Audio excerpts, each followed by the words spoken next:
All right, so I did a video talking about affordable housing in Seattle, and that's Yesler Terrace, which is a 30-acre site. Some will say it's 20 acres after you consider all the parks and everything else, but now it's Tacoma's turn. Tacoma is actually doing the affordable housing situation a little bit differently. It's spread out over a lot of different areas, and they're working on trying to create affordable housing in various different sites with different developers at the helm. They're actually offering incentives for them to do this, right?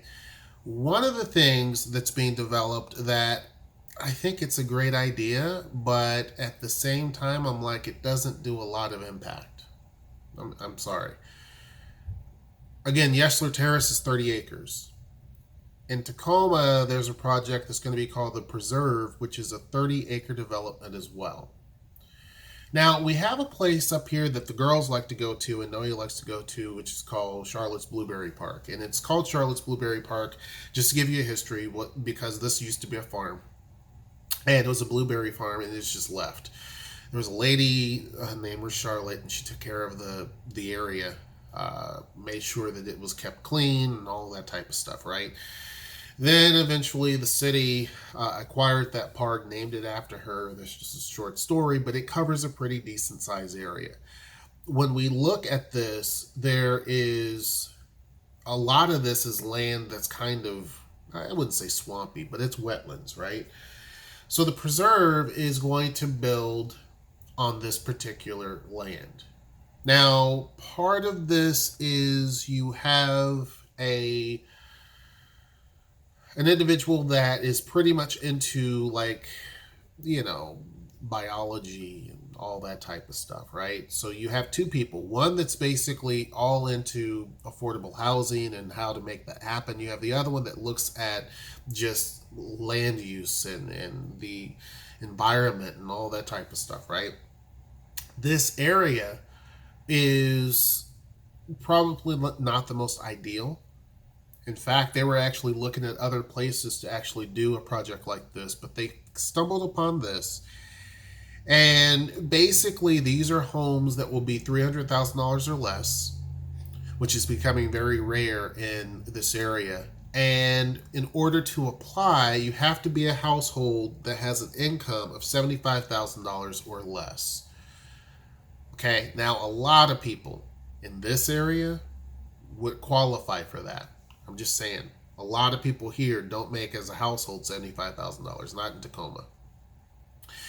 So in order to be able to do this, to be able to get the house, now these are all houses.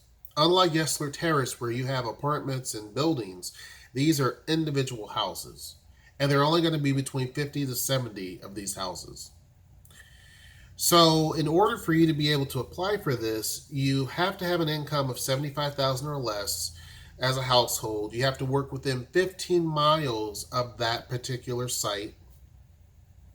And the homes are going to range from 2 bedrooms, 1 bath, 950 square feet for $230,000 to $240,000. And then there's going to be ones that have 3 bedrooms, 2 baths, 1,250 square feet, which are going to be between $250,000 to $265,000. Now, there will be a homeowners association. So I've had a homeowners association before. I don't like it. The association signs a 99-year lease with the homeowner with an automatic renewal for another 99 years. It talks about all of that type of stuff and blah, blah, blah, blah, blah, blah, blah. This land becomes available because the Tacoma Public Schools wanted to sell parcels of land that it has, and this is something that the Tacoma Public Schools didn't need any longer. So where the park runs, the school also owned land right next to it. The school doesn't need that site because, for one, a lot of it's, again, wetlands. And they're never going to develop that. They took over a huge piece of land because they have to preserve it, obviously, when they're looking to put schools down. But it's a 30-acre site, and out of 30 acres, 22 acres of wetlands will be there. So already you're taking the vast chunk of land and it's going to be turned into wetlands. Now, again, I'm not some sort of engineer, and I can't basically say, well, the soil there is fine. But when you look at it, you're pretty much cutting this down very, very thin. These lots are going to be very tiny. For you to be able to put 50 to 70 small homes there, the lot size has to be very tiny. Okay? So, because you're only going to be working with what, 8 acres of land? After all of that, 8 acres is going to be what you're working with. So, what they're hoping to do is they want to have a 70% tree canopy. They want to manage stormwater on the site and create learning labs, walking trails within the wetlands, that type of thing, right? They want to make sure that this is a LEED platinum status and that type of thing, right? And I get it. I think it's great. I think it's wonderful. They're already, they've done the groundbreaking for this, which was on December the 1st. So that's good. And the city thinks it's a wonderful thing and all of that. But again, we're talking 50 to 70 houses. That's it. Now, do I think that something better could have been done? See, part of the issue is, and this is something I've noticed in America, and when I went to Haiti, I kind of got the same idea, or this same thought process. In America, they want you to have a house. The whole American dream is everyone should have a house, and everyone should at least have a car or two. Everyone. And when you think about it, America has over 300 million people. Now, not all of those are adults, but let's just say even half are adults. You have 150 million people, and every one of those people should have a car. And when you break that down again, if you think about everyone should have a house, we would have sprawl everywhere. It would just be a monstrosity that you couldn't even imagine. Because not only do you have, if you put houses everywhere and there's no apartment buildings, you have to build road infrastructure, which is expensive. You have to build utility lines out to those particular places in terms of electric. That's expensive. Gas lines, expensive. Water lines, expensive. You have to continue in police service, fire service. The bigger the city, when you look at cities that are just way too bloated, Phoenix, Arizona, Houston, Texas, those sprawl cities, Indianapolis, it makes no sense. Those cities have a tremendous amount of overhead because you have to hire police that can scan that entire monstrosity. Then you have to hire fire. You have to have several fire stations everywhere to cover this because everyone wants to have a house. And then when you go to Haiti, people are just looking for housing. But the same concept, a lot of people from the United States, Australia, Canada go to Haiti and they put it into people's heads that houses should be the way to go. And you're talking about a country of 10 million people, very, very, very small amount of land. And a lot of that land has to be used for people to grow food. And so if all of those people wanted to have houses, which is what people try to push, you create a nightmare, especially in a country that can't afford any of the utilities, road infrastructure, you name it, for that type of sprawl. It's the wrong concept. And when we look at Tacoma, again, we go back to Yesler Terrace. That makes sense. You're taking a kind of a small area and you're really developing it so that you can have thousands of housing units and you can pack a lot more people into it and you build transportation systems, which Seattle has done, and you're able to move these people around. It's a smaller footprint. Yeah, it costs more money on the front end to build up, but all of the utilities are right there. And you're able to house a whole hell of a lot more people than you are if you put 70 houses down. This project, I know it's a private deal, and it's a private developer, and they're doing the best they can. It's called Green Harbor Communities. But, and this is kind of for workforce housing, I get it. But again, it is such a small scale, 50 to 70 houses does absolutely nothing, in my opinion. It does nothing.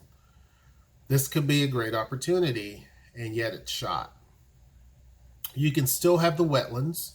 You can still do a lot of that stuff, but I think building up is the way to go. Even having a 4-story mid-rise development is a better way to go than this. And I get it, it's all about home ownership, but not everybody wants to be a homeowner, and not everybody should be a homeowner. And when you're dealing with a city that has already land constraints, Tacoma cannot grow. In Indian, let's use my hometown, Bowling Green, Kentucky. Bowling Green, Kentucky is about 40 square miles. That city technically, and it's inside of Warren County. Warren County is humongous. It's a big county. It spreads out. If Bowling Green, Kentucky wanted to annex and add land and add another 4 square miles to the city, it could do that. No problem. It could just go into an area, annex that, boom, the city grew overnight. And it can do that every year for the next 10 years. Add another 4 miles here or there. It could do that. You can't do that here. We're hemmed in. One, we're hemmed in by water. We're hemmed in by mountains. We're hemmed in by the reservations. We're hemmed in by other cities. We can't grow outward any longer. We can't. So when you're in that situation, you have to grow up. And this is a situation where personally, I don't think it goes far enough, in my opinion. Now, some people will disagree and say at least it's a start. And I agree. But I think that instead of having 70 families at the most that you're going to impact, why not be able to have a situation where you have 200 families that are impacted? That land is big enough, even with 8 acres, of where you could have 200 families that are having a place to live and still, or you can even build condos and still solve the issue better than putting down these little tiny, and these are cottages. These homes, if you look at them, the biggest is 1,250 square feet. My apartment in Seattle was 1,200, almost 1,200 square feet, almost. So these are not that big. And the yard you're going to get is not going to be that big. So instead of doing that, you're better off putting a building that goes up, that houses more people, and you can still create parks and have the wetlands and all of the stuff that you're wanting to do, and people literally have a place to go to actually enjoy. Not everybody wants to walk through the wetlands or walk through that area. You may have kids who don't care about, my kids wouldn't care about no wetlands, but if you had a little park right there, they would love that. So why not do that versus what they're gonna do? Now, I don't own the property. I'm not the one putting money into it. But I'm just basically stating this is where I think Tacoma could do better. Tacoma, like a lot of cities its size, thinks very small. It doesn't really push. And this is something that the city should push and say it needs to have more housing. When it comes to a business, the city is a very restrictive city. It doesn't, and I bring up, I don't know if it was in this video or the other video, about the Topgolf situation, and Renton is also being looked at as for a Topgolf location, and it's possible that both cities will have them. But Tacoma drags its feet to get anything done when it comes to businesses. That's why when you do see projects that do get developed, it's like, yeah, because the city takes so long to make things happen. Now, it's not as bad as Ruston. The city of Ruston, which is the tiny little town, tiny, it takes that city tremendously long to do anything. And in fact, developers say Tacoma's a lot faster. When it comes to approving projects, Tacoma's faster, but it's not as fast as places like Seattle. Bigger cities just work a lot faster. Here, if you're a business, it takes forever to do anything. Especially the smaller you are. It just takes forever. And the city should push for bigger, better. Just in my opinion. It should push for bigger and better. This, to me, is a wasted opportunity. I just think it's a wasted opportunity. I don't see it. The property itself sold for $430,000. Okay? $430,000. I get it. But again, I think that much more could have been done. I'm going to put down because there's people who move here all the time. Now, I think there's going to be a long list of people who are trying to get this, obviously. But I'm going to put the link in the description box below for Green Harbor Communities. They have a Facebook page. There's going to be lease terms and things like that. Since I talked about the project and kind of, I'm not trying to rain on it, but I think it doesn't go far enough. But since I did talk about them, I will put their information down below so that you can actually check it out. If you're moving to this area and you have to have a job within 15 miles of this, so any place within 15 miles of this particular location. So that means if you were to work in University Place, or if you were to work even in Federal Way, not too far into Federal Way, you're fine. Puyallup, if you're within this area, Tacoma obviously, then you're able to do it, as long as you're within 15 miles of that actual site. So anyhow, hope you guys enjoy this video. Tell me what you think. Do you think that this is the smart way to go? Or do you think the way that I view this is probably a better opportunity? Let me know. I could be way off the mark. Hope you guys enjoy this video. Make sure you like, share, and subscribe. And until next time, I will see you. Take care.